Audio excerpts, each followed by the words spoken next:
Welcome to the fourth branch program. Glad you can make it. I am MD. This program is dedicated exclusively for those with common sense, a spirit of patriotism, and a determination for a more perfect union. Stay tuned as we begin the discussion of a very important, interesting, and enlightening topic. Hope to hear from you soon. Happy listening.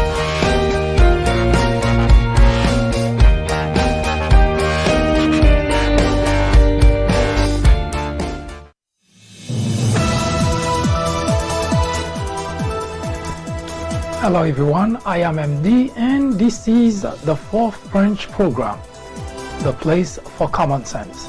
Welcome. Today is May 9th, 2019. We will discuss the race to 2020. We will take a look at the state of the United States of America. And as we began yesterday, we will also dissect the Mueller's report page by page. That and much more as we continue.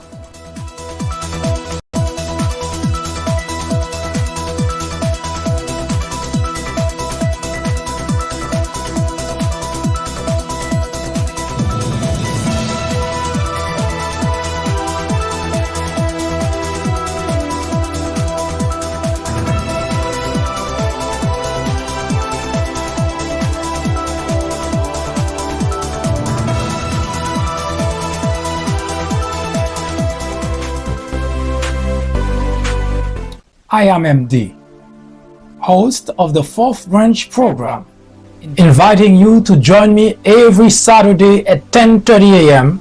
and every weekday at 2 p.m.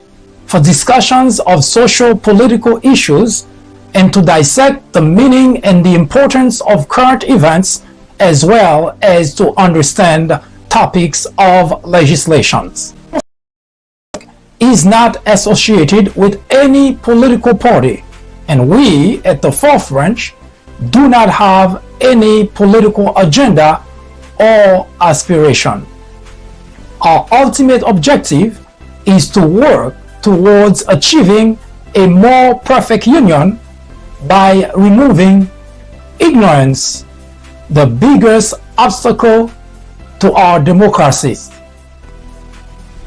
Stay with us. We will be right back.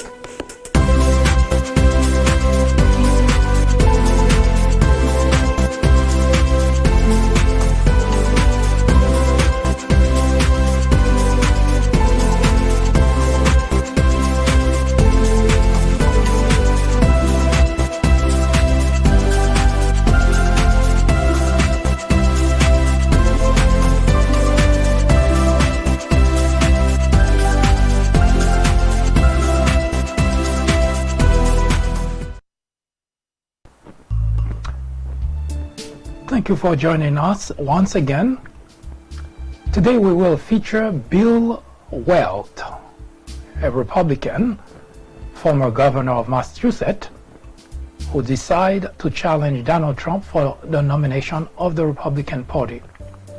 For the past few weeks, we have been featuring candidates in the Democrat side.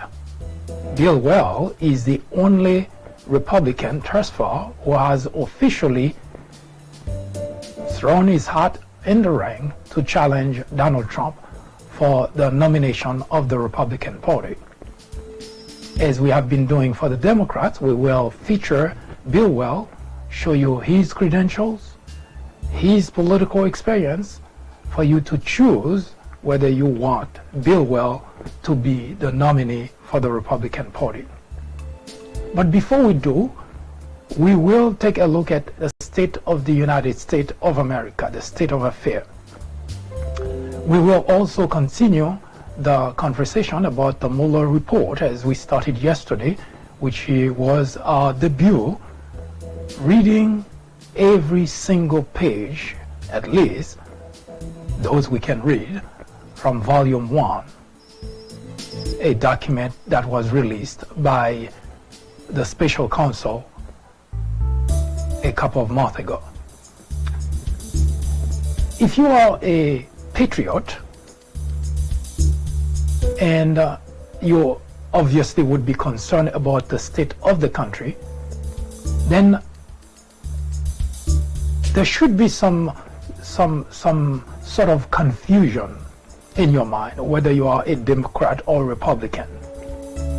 Now notice I said if you are a patriot, and I don't mean if you are an American citizen. Of course, you would need to be an American citizen to be a patriot.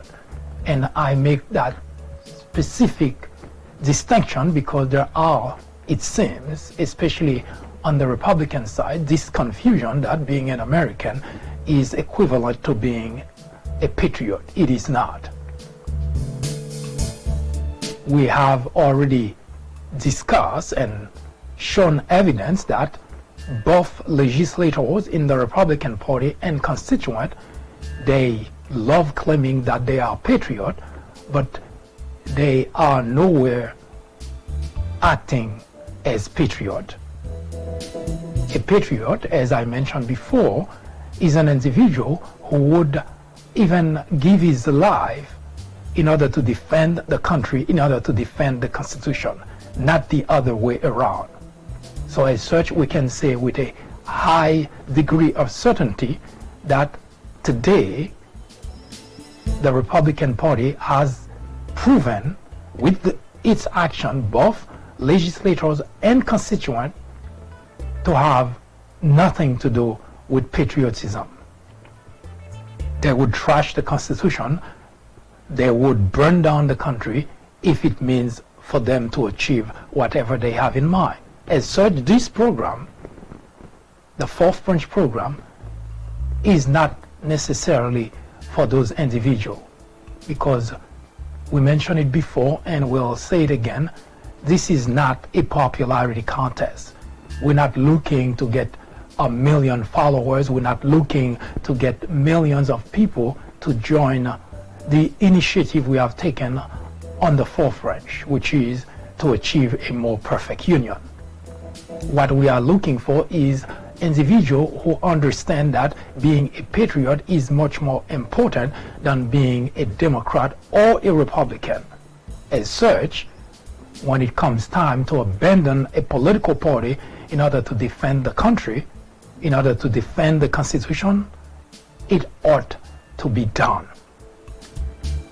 George Washington already warned us to guard against the impostures of pretended patriotism. A great man such as Washington would not simply say that because, well, it sounds great. He says it because he knows, and he probably experienced it, he probably witnessed it, that there are a number of individuals, especially legislators, who pretend to be patriots, and yet their actions are completely against the interests of the United States of America, against the Constitution. Republicans always claim to be patriot, and when it comes to gun rights, they always resort to the Constitution to strengthen, to corroborate their rights to bear arms. And the NRA actually lives, breed, using the Constitution for that reason. And yet, today, for the past 2 years, we have observed, we have witnessed the Republican legislators completely relinquish their legislative duty to exercise oversight on the executive branch. They rationalize their behavior, they rationalize their decision. As such, they are leading their constituent, who unfortunately happen to be gullible and naive, down a path that is not good for the country, not good for future generations. So yes, you would be confused. because you have to ask yourself, who is right? We saw yesterday Chairman Nadler bringing to the floor a vote to hold William Barr in contempt of Congress. All the Democrats voted yes, all the Republicans voted no. Another opportunity for the Republicans to prove once again they are on the side of the Constitution, but they prove beyond a shadow of a doubt that they have no interest in upholding the Constitution of the United States. Of course, they have their rationale. Now, let's put it in perspective for you. William Barr is the Attorney General of the United States. But William Barr got this job, this post, because he expressed his views as to what the President of the United States is able and capable of doing, and that would be okay, mainly trampling the rule of law. And Donald Trump seized on that opportunity to nominate William Barr as the Attorney General. And during the confirmation, a number of people, both on all sides, assumed that despite that letter that William Barr put out to express his views, they believed that once he assumed the position, he would behave as the United States Attorney General. Some people even call him a institutionalist. But it didn't take long. As soon as Barr was confirmed as the Attorney General, to prove beyond a shadow of a doubt, he also had no interest in the rule of law. And he's been acting ever since as Donald Trump's personal attorney.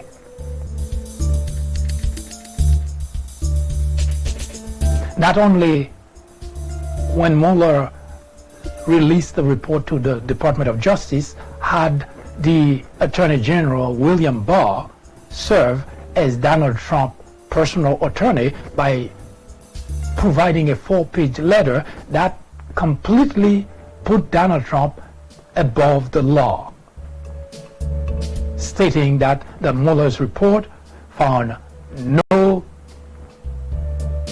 conspiracy and found no obstruction of justice. It would not take long before that behavior of the Attorney General becomes so toxic and show that Mr. Barr has no interest in the rule of law. And when William Barr was called in the Hill to testify, he lied to Congress several times.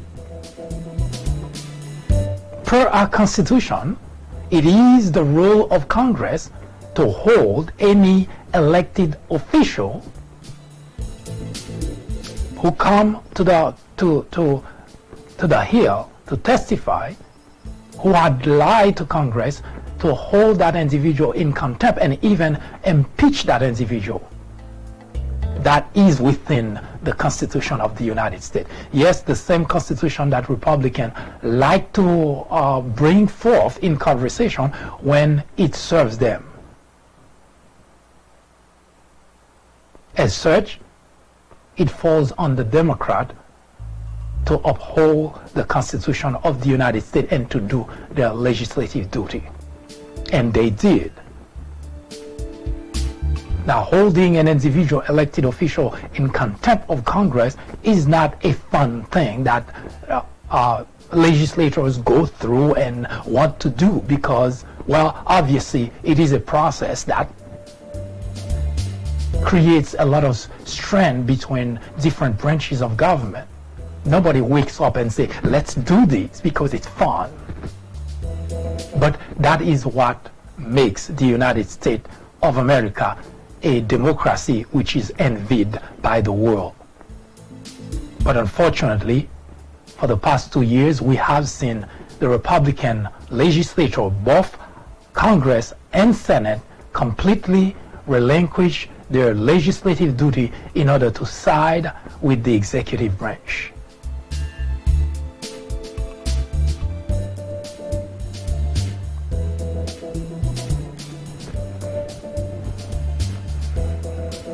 Franklin Roosevelt said that nobody can deprive the American people of the right to vote except the American people themselves.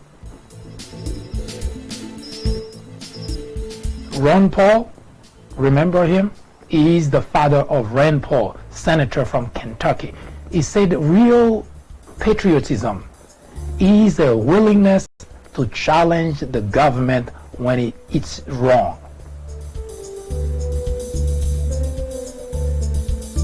Now, regardless of whether you are a Republican, if you are a patriot, at this point, you should be concerned that your Republican legislators are doing all the wrong things because all their action go against the Constitution of the United States. All their action actually undermine the Constitution of the United States.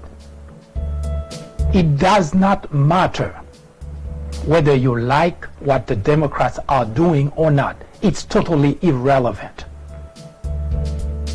And there is no justification to go against it because that's what Congress was created for, to exercise oversight. The rationale that the Republican legislators are given to you and you're running with it is, well, it's politics. Yes, it is politics, and that's the way it was said. And when the Republican held Eric Holder in contempt, it was politics. When the Republican Congress impeached Bill Clinton, it was politics. That's what that is. There is no other way of explaining it. So the idea that the Democrats are using this as politics is kind of an oxymoron.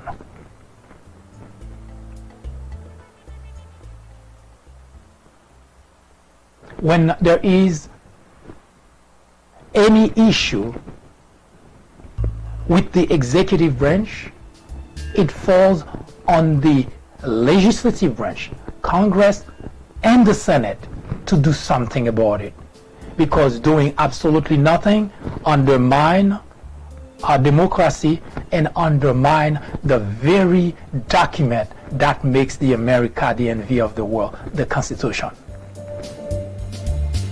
I mentioned before here many times, Germany was a democratic system when Adolf Hitler became the Chancellor of Germany. What ended up happening, members of the Reichstag and the Reichsrat, just like you see Congress, the Republican Party, just like you see the Republican Party, both Congress and the Senate, are siding with the executive branch in order to undermine the process, in order to undermine the Constitution. That's exactly the same thing members of the Reichsrat and the Reichstag were doing. They were siding with Adolf Hitler and undermine the system of democracy in Germany. It got to a point where those members gave the chancellorship enough power for Adolf Hitler to become the monster that we know him of as later in life. And today, Republican Congress and the Senate are doing exactly the same thing. Instead of abiding by the letter of the Constitution and holding the executive branch accountable, members of the Republican Party in both Congress and the Senate are siding with the executive branch. I ask the question, how long do you think before they do what the Germans did for Adolf Hitler. In fact, today I was sent chill to my bone when I heard that the White House now are setting rules for the media. Something that's very reminiscent of what happened in Germany under Adolf Hitler. So it looks like all the pieces of the puzzle of something that happened that we all like to refer to and like to shrug off as if it cannot happen in America, they all happening right under our nose. The Republican Congress and the Senate, members of the legislative branch, are siding with the executive branch. In Germany in 1933, members of the Reichsrat and the Reichstag, which are the equivalent of Congress and the Senate here in America, were also siding with Adolf Hitler. And similarly, the White House is setting rules for the media. Similarly, the Chancellorship of Germany has set rules for the media. Mainly, well, it hasn't happened yet in America, but we seem to be heading there. Mainly, the Chancellorship say anything that ought to be printed had to be reviewed by the office of the Chancellor. Those things don't happen overnight. What happened in Germany with Adolf Hitler did not happen overnight. It took Adolf Hitler 18 months in order to become the monster that the world has known him as. So when you think what's happening today in America,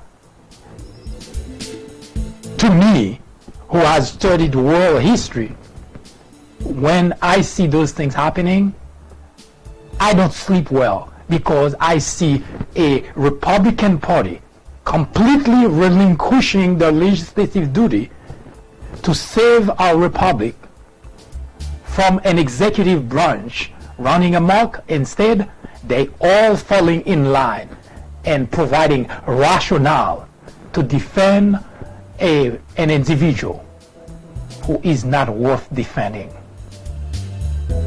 If you are a patriot, my warning to you is get rid of your Republican legislators before the United States go in by the way of Germany. Because when you think it's not possible, I start seeing the pieces being put together just like it was in Germany in 1933 under Adolf Hitler. It is not a far-fetched story, because everything that's currently happening in Washington did happen in Germany. It's just a matter of time before we get to a point where we're seeing there is no way around it.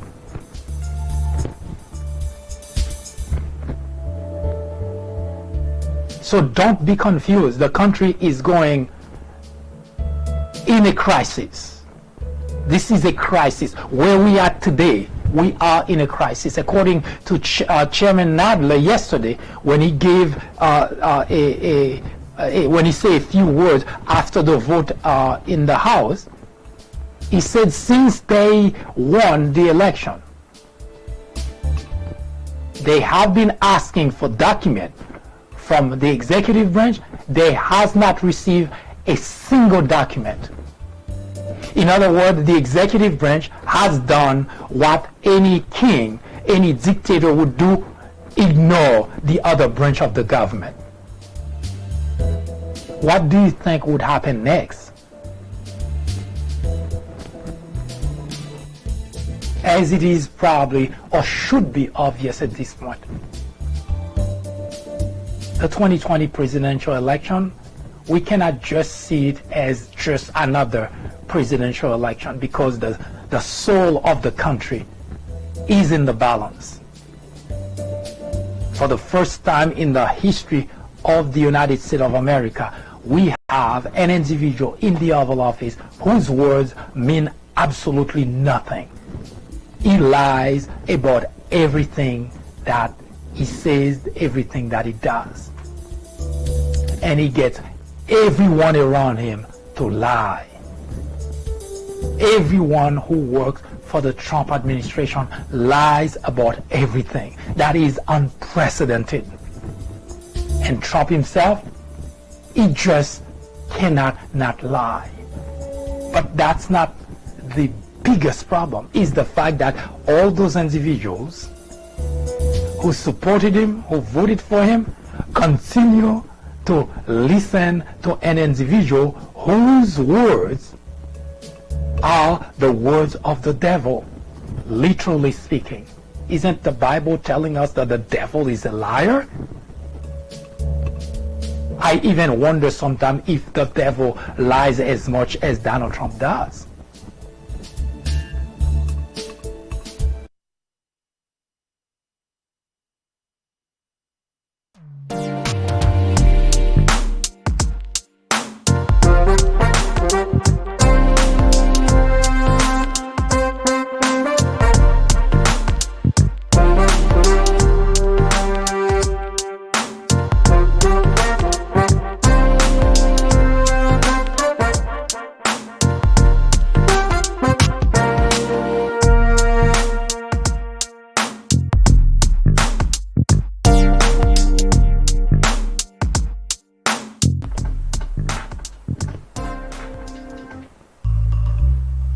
Today, as I mentioned at the top of the program, we will continue the conversation by featuring a new candidate.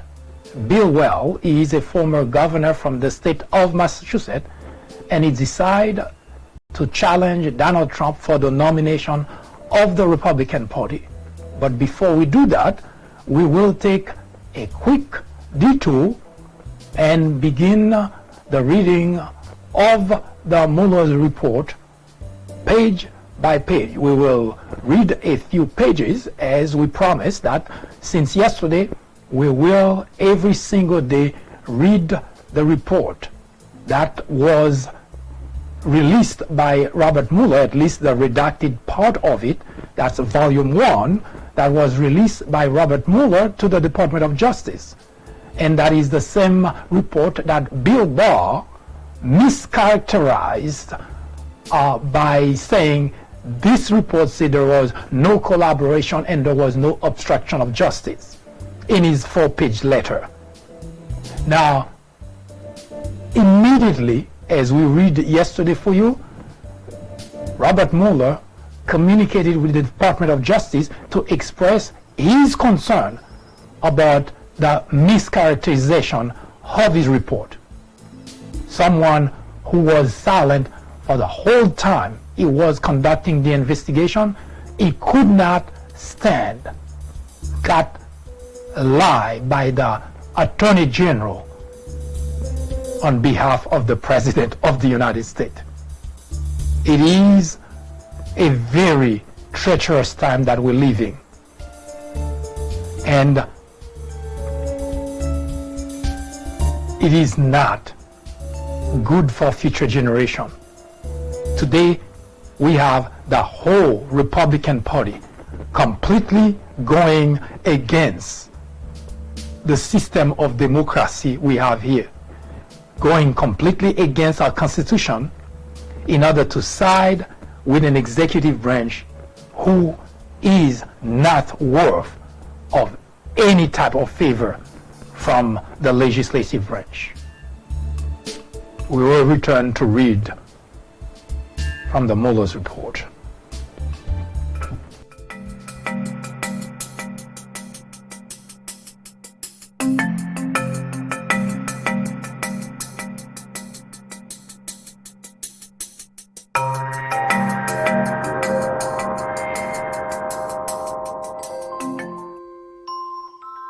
After reading several books based on presidents and on Obama specifically, I found that they're typically partisan. The Obama legacy targets the heart of the issue by giving credit to the president where it's due, but definitely coming down hard on Obama on his bigger failures, like his handling of the Syrian crisis. If you are in college, going to college, you are an educator, a faculty member, or someone with interest in government or politics. The Obama Legacy is definitely a book to read. My professor recommended The Obama Legacy. A friend actually recommended The Obama Legacy. I would highly recommend this book for anyone, whether for academic use or leisure reading. I would recommend this book to anyone out there searching for an impartial and unbiased look into Barack Obama's tenure as president. I would definitely recommend this book as a good read for both liberals and conservatives.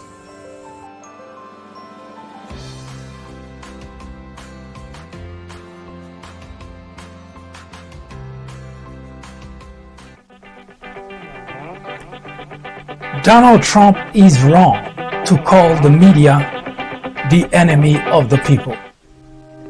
Throughout history, dictators, authoritarians have always tried to delegitimize the media in order to get away with corruption, scandal, and yes, even abuse.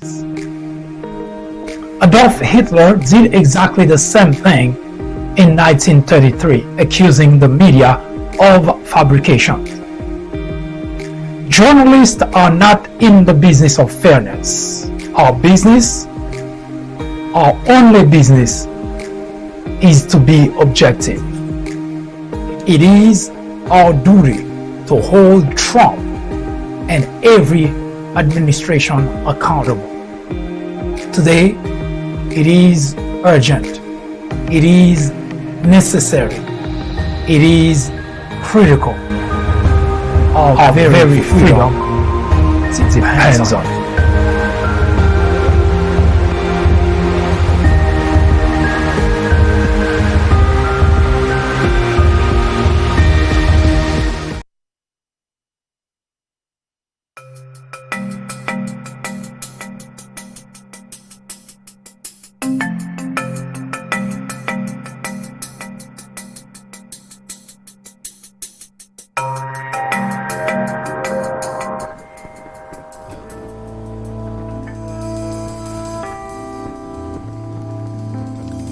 You may recall that May 2017,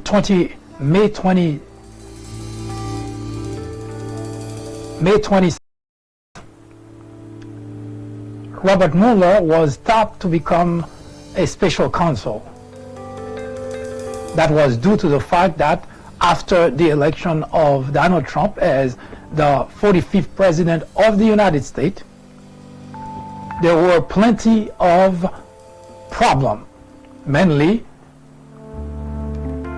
most of the people around him were involved and embroiled in some scandal with a foreign government. His security advisor, Michael Flynn, was caught lying about his dealing with Russia. His campaign manager was very much deep in the Russian circle, and so on and so forth. And even Donald Trump himself here in America had his son and others involved in dealing with Russia. FBI was already well aware of that, and there was already at least one investigation being conducted about one of the individual, Carter Page, who at that time FBI suspected could have been a Russian agent, because of the fact that Carter Page was somewhat involved in the Trump campaign. It was FBI job to find out exactly whether Carter Page was acting on his own or the campaign was completely compromised. In a normal circumstance, everyone would applaud FBI for doing exactly that, because that's the whole point of that institution.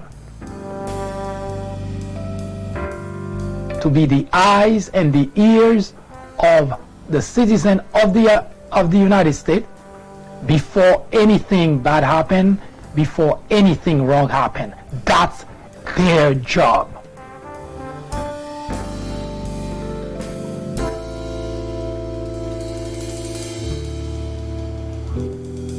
But for reason that now we know, the whole Republican Party find that not okay because it's not favorable. And yet FBI went out of its way during the 2016 presidential election not to even say a word about the investigation. Now, if FBI wanted to derail Donald Trump, in fact, FBI helped to derail Hillary Clinton. But when you hear Republicans talking, you wouldn't know that they're talking about those type of investigation.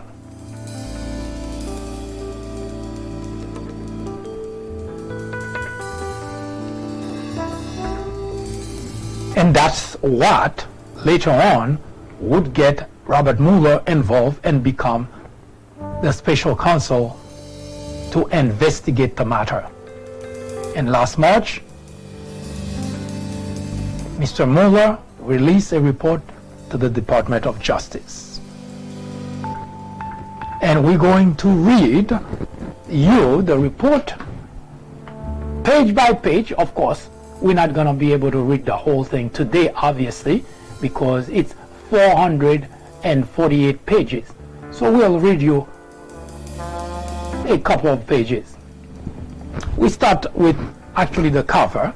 U.S. Department of Justice, attorney work product may contain material protected under federal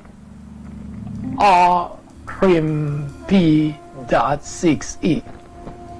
Report on the investigation into Russia interference in the 2016 presidential election. Volume 1 of 2. Special Counsel Robert S. Mueller III. Submitted pursuant to 28 C.F.R. 600.E parenthesis C. Washington, D.C., March 2019.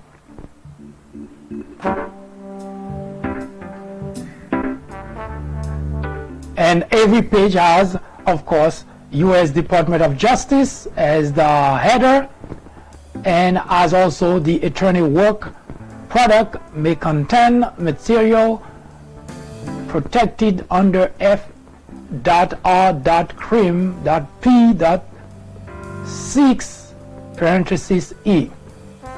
Now the next 5 pages contain the table of content, which we're not going to read to you because the information within will address all the elements in the table of content. So there are from page 3 to page I believe 8 or 9, it's table of content, completely table of content that we scrolling to get to.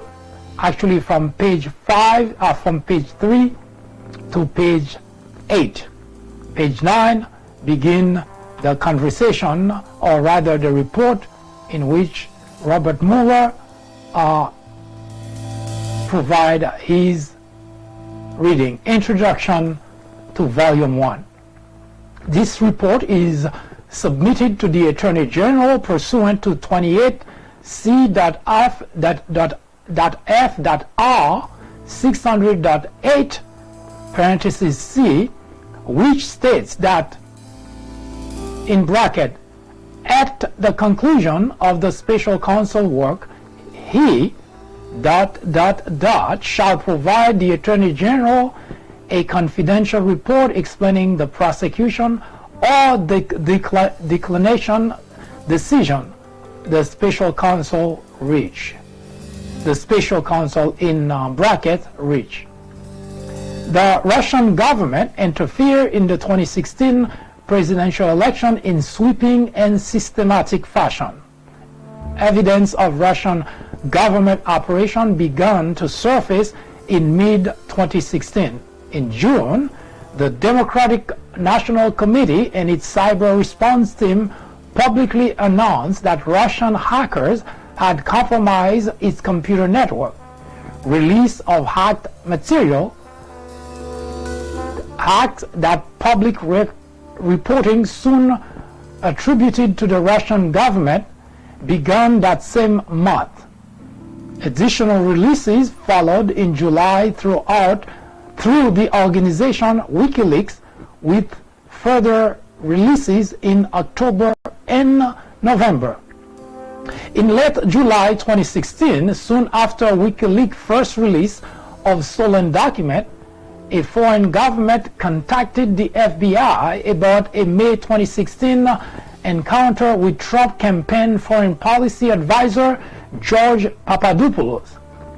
Papadopoulos had suggested to a representative of that foreign government that the Trump campaign had received indication from the Russian government that it could assist the campaign through the anonymous release of information damaging to Democratic presidential candidate Hillary Clinton.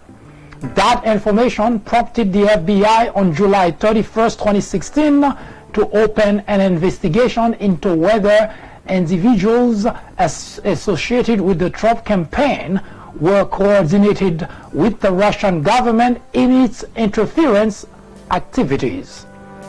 That fall, two federal agencies jointly announced that the Russian government directed recent compromises of emails from U.S. persons and institutions, including U.S. political organizations, and these theft and disclosure are intended to interfere with the U.S. election process. After the election in late December 2016, the United States imposed sanctions on Russia for having interfered in the election. By early 2017, several congressional committees were examining Russia's interference in the election. Within the executive branch, these investigatory efforts ultimately led to the May 2017 appointment of Special Counsel Robert S. Mueller III. The order appointing the Special Counsel authorized him to investigate the Russian government's effort to interfere in the 2016 presidential election, including any links or coordination between the Russian government and individuals associated with the Trump campaign. As set forth in detail in this report, the Special Counsel investigation established that Russia interfered in the 2016 presidential election, principally through two operations. First, a Russian entity carried out a social media campaign that favored presidential candidate Donald J. Trump and disparaged presidential candidate Hillary Clinton. Second, a Russian intelligence service conducted computer intrusion operation against entities, employees, and volunteers working on the Clinton campaign, and then released stolen documents. The investigation also identified numerous links between the Russian government and the Trump campaign. The investigation also identified numerous links between the Russian government and the Trump campaign. The investigation also identified numerous links between the Russian government and the Trump campaign. I repeated it 3 times, but it was only mentioned once. Although the investigation established that the Russian government perceived it would benefit from a Trump presidency and worked to secure that outcome, and that the campaign expected it would benefit electorally from information stolen and released through Russian efforts, the investigation did not establish that members of the Trump campaign conspired or coordinated with the Russian government in its election interference activities. Let me repeat that. Despite, although the investigation established that the Russian government perceived it would benefit from a Trump presidency and worked to secure that outcome, and that the campaign expected it would benefit electorally from information stolen and released through Russian efforts, the investigation did not establish that members of the Trump campaign conspired or coordinated with the Russian government in its election interference activities. We'll stop here to continue the reading next time.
So, who is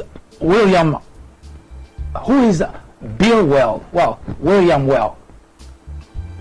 If you've been watching this program, you know that we have been featuring a candidate vying for the nomination for his or her party in order to challenge in order to win the presidency, the 2020 presidential election.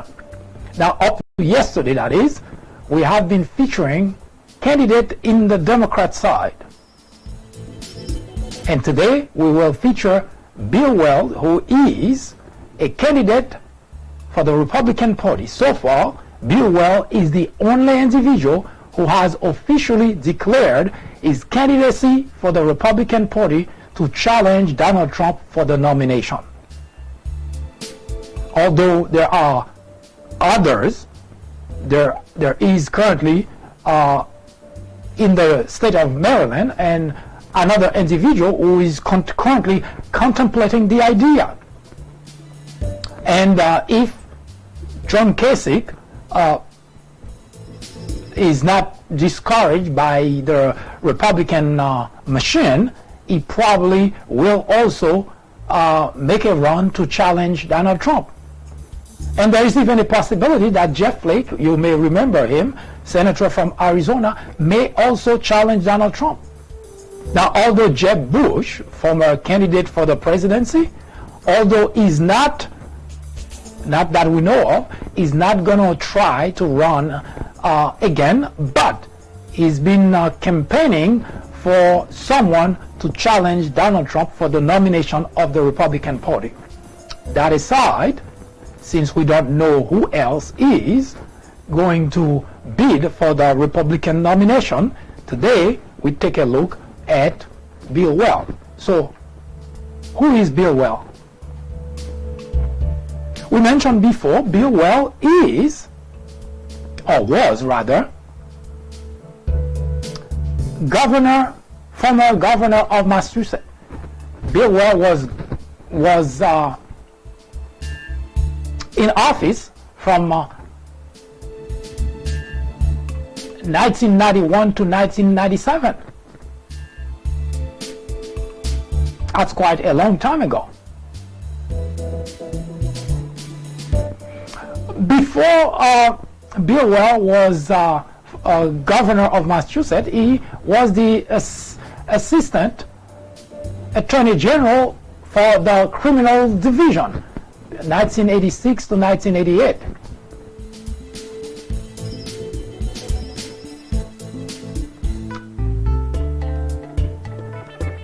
And prior to that, he was the state attorney for the District of Massachusetts under Ronald Reagan, of course. Bill Weld was born William Floyd Weld, July of 1945. He is now 73 years old, and in a couple of months he will turn 74. He was born in Smithtown, New York.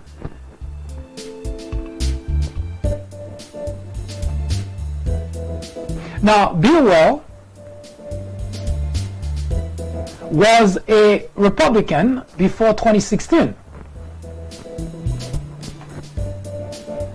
Now, from 2016 to 2018, to 2019, I guess to the beginning of 2019, he considered himself a libertarian. In fact, he did run as a libertarian, if I'm not mistaken, in the last presidential election. And now he's back to be again a Republican. 2019 is the same strategy, if we can call that a strategy, that Bernie Sanders used. He is an independent, but every time that he bid for the presidency, he bid under the Democrat banner. Mr. Weld was married to Susan Roosevelt in 1975. And they got a divorce in 2002. That was quite a lot of time. They were married. Almost 45 years. Gosh. Not sure exactly why they got a divorce after almost half a century of marriage. In any case, that's not what we're here to find out, but they were married for that long and they got a divorce in 2002. Now, in 2003, Bill Weld remarried with Leslie Marshall. 2003, and he's still married to her, Leslie Marshall. Bill has 5 children. He got a BA at Harvard University and also a Juris Doctor degree. Interestingly, that it looks like candidate for the office of the presidency seems to add a Juris Doctor degree to their credentials, because so far most Democrats, that we say 95+% of the candidate in the Democrat side has a Juris Doctor degree in addition to whatever field that they chose. So Bill Weld also has a Juris Doctor degree that he got at Harvard University.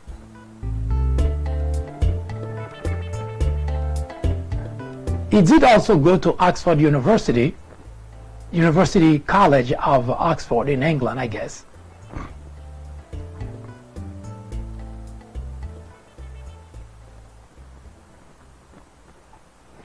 So Bill Weld has been on the block. He's 73 years old, so he fall within the age bracket of Donald Trump, Bernie Sanders, Joe Biden. So he's in good companies of older generation who's trying to make a mark in this new presidential election. Now, as I always mention, for the discussing the Democrat side, it would not really matter much as to their personal information, their taste, their education, and so on, but as someone who is asking you to vote them in office, it is a nice thing to know what they are about. So let's take a look at what is Bill Weld about. Now, I'm assuming that he's going to give up his current job because he currently he's currently a partner at Mintz Levin Law Firm. He is also a member of the Council on Foreign Relations, and he is an associate member of the Interaction Council. Now, what does Bill Weld have to offer to you? Well, interestingly, for a Republican, Bill Weld supports abortion rights. And in fact, he has advocated to protect that right. When he was governor of Massachusetts, he even introduced a bill which aimed to make it easier for a woman to get abortion. That's an interesting fact about Bill Weld, because usually Republicans are completely divorced with the idea. In the past few months, there have been a number of bills introduced across the nation, especially where Republicans are governor, that make it illegal, completely illegal, for abortion to be performed. In fact, Texas, there were a discussion about criminalize it, even to the point of suggesting death penalty for a woman who seeks abortion.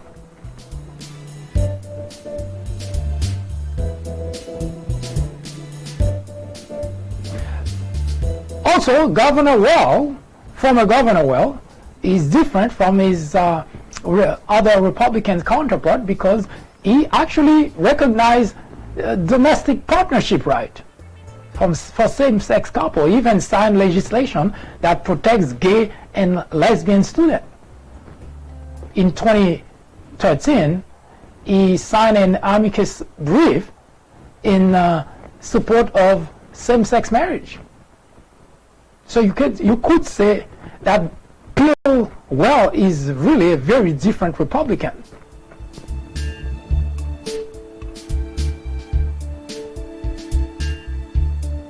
And also, it seems almost as if I'm reading the credential of a Democrat, because most of what Democrats trying to push, Bill Weld seems to be have already done something, some legislation that show he's in support of. He is for the legalization of medical marijuana, although Democrats want to legalize or decriminalize the use of marijuana. Bill Weld just touched on the surface. He wants to legalize medical marijuana, actually since 1992. So Bill Weld is not just saying he's for, but he has pretty much signed legislation that says that that's where he stands.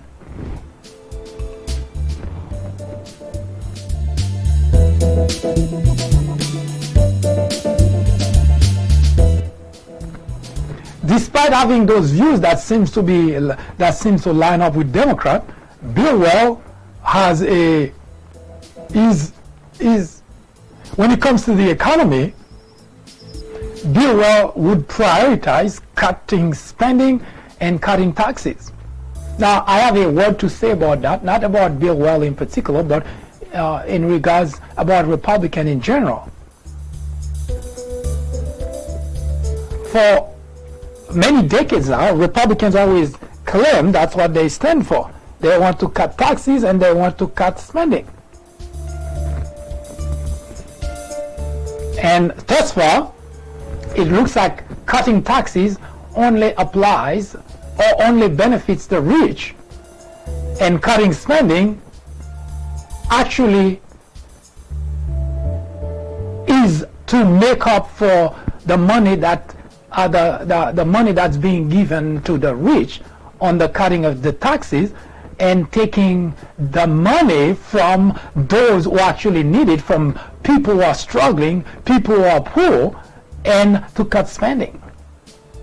It's mind-boggling every time I hear that story, that Republicans always talk about cutting taxes, but they're not cutting taxes for the working class. They're cutting taxes for rich people, but at the same time, they are depriving the working class, those who are struggling, of benefit that can help them being lifted off the ground.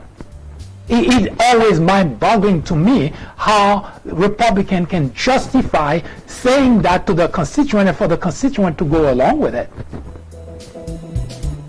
In any event, Bill Weld is also in support of climate agreement, the Paris climate agreement that Donald Trump stayed away from, that most Republicans seems to completely shun away from. Bill Weld is for that.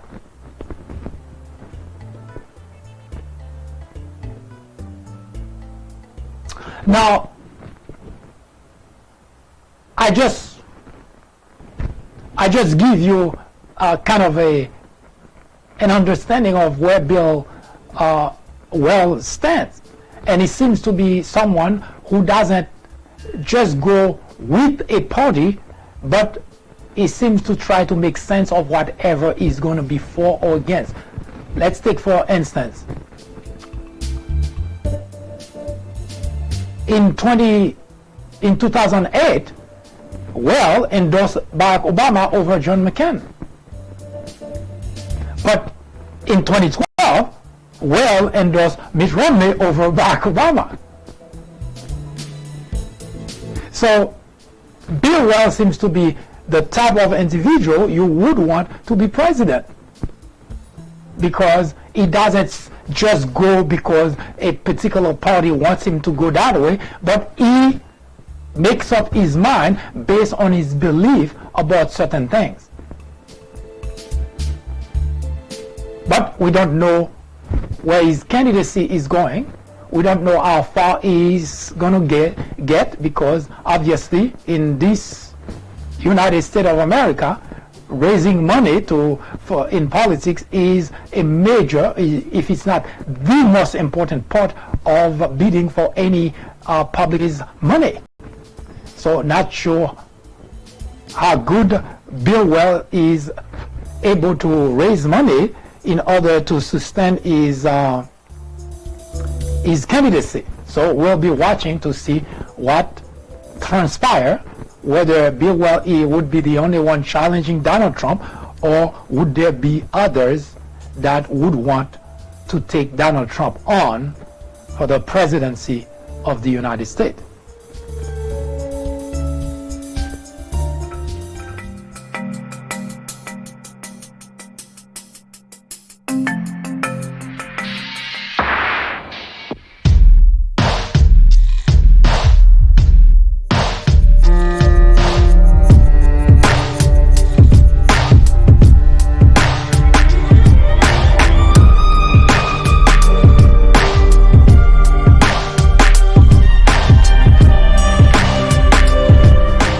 As it is probably, or should be, obvious at this point,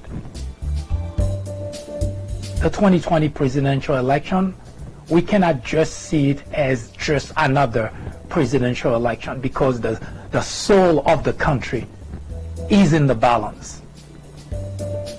For the first time in the history of the United States of America, we have an individual in the Oval Office whose words mean absolutely nothing. He lies about everything that he says, everything that he does. And he gets everyone around him to lie. Everyone who works for the Trump administration lies about everything. That is unprecedented. And Trump himself, he just cannot not lie. But that's not the biggest problem. Is the fact that all those individuals who supported him, who voted for him, continue to listen to an individual whose words are the words of the devil, literally speaking. Isn't the Bible telling us that the devil is a liar? I even wonder sometimes if the devil lies as much as Donald Trump does.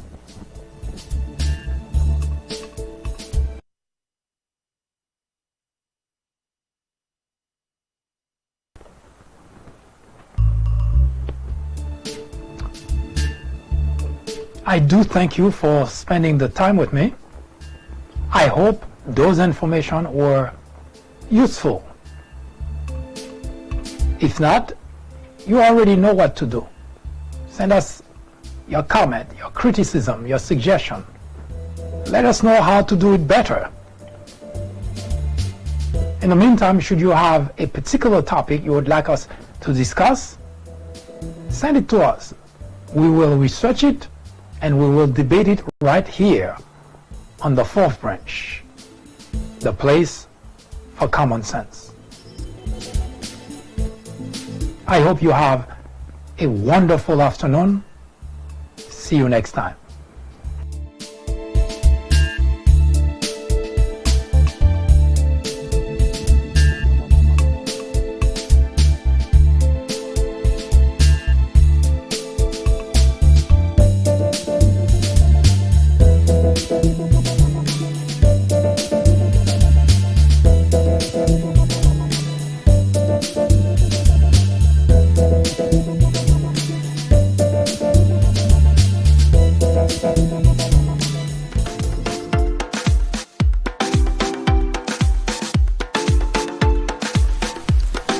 The Fourth Branch podcast is brought to you in collaboration with the People Branch publication, which can be found on the People Branch website, located at peoplebranch.org. That's peoplebranch.org. That's peoplebranch.org website, in which you will find a number of very interesting articles. My name is Mike Duchesne, MD for short. I hope you have a great afternoon or a great evening, whichever it happens to be. Hopefully you can join me again next time for another interesting episode of this podcast. That was the Fourth Branch, live from New York. Good day.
love undercover.